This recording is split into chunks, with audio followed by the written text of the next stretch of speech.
Los derechos humanos tienen varias características. En general, a nivel internacional se reconocen cuatro. La primera es la indivisibilidad, la segunda es la interrelación, la tercera es la interdependencia y la cuarta es la universalidad. Cada una es importante y cada una está presente respecto de todos los derechos.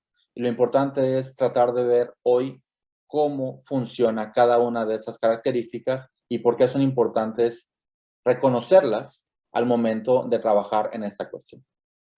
El primer punto es la indivisibilidad. La indivisibilidad implica que los derechos no pueden ser segmentados.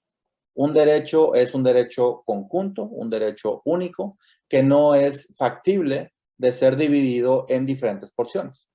Por ejemplo, si una persona va a ser despedida de su trabajo, por ejemplo, no es factible decir, te vamos a dar una parte de tu pago de liquidación en un momento, otra parte en un momento posterior. La lógica es que el derecho que existe en ese contexto tenga que hacerse de forma instantánea, de forma única, no se puede separar.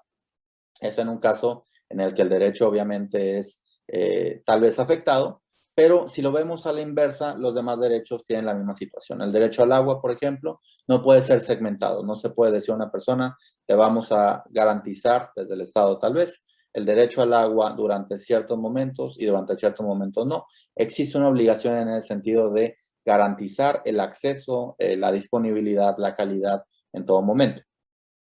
El segundo punto es la interrelación entre los derechos, y eso también es muy importante, porque habla de una constante vinculación entre un derecho y otro.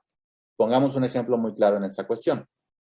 Si hay alguna afectación al medio ambiente, con mucha frecuencia observamos que hay una afectación en el derecho a la salud, o en el derecho incluso a la educación, en cierto tipo de contextos, a la vivienda digna, incluso al trabajo de las personas. Y eso obviamente tiene afectaciones en su integridad personal e incluso en su derecho a la vida. Esa es una característica particular de todos los derechos que implica que existen unos junto a otros y siempre se entrecruzan. Eso es muy importante al momento de trabajar en esta cuestión porque el impacto en un derecho usualmente genera otros efectos en el ejercicio y realización de otros derechos. El tercer punto es la interdependencia, que también es muy importante, porque la realización de algún derecho muchas veces depende de la realización de otro derecho. Por ejemplo, el derecho al trabajo muchas veces dependerá del derecho a la educación. También el derecho al trabajo en ciertas ocasiones dependerá, por ejemplo, del derecho a la vivienda, que tiene muchas aristas, incluyendo la ubicación y que puede tener una afectación, a final de cuentas, en el ejercicio de otro derecho. Es muy importante ver esa interdependencia, porque a final de cuentas, como mencionaba con la interrelación, siempre hay una conexión entre los distintos derechos y es muy importante observarla. Y por último, los derechos son universales. Este es un tema que ha sido muy cuestionado a nivel internacional porque ciertamente en algunos países, por las costumbres que tienen, incluso en algunos grupos culturales, hay algunas ligeras diferencias entre cómo se manifiesta un derecho frente a otro.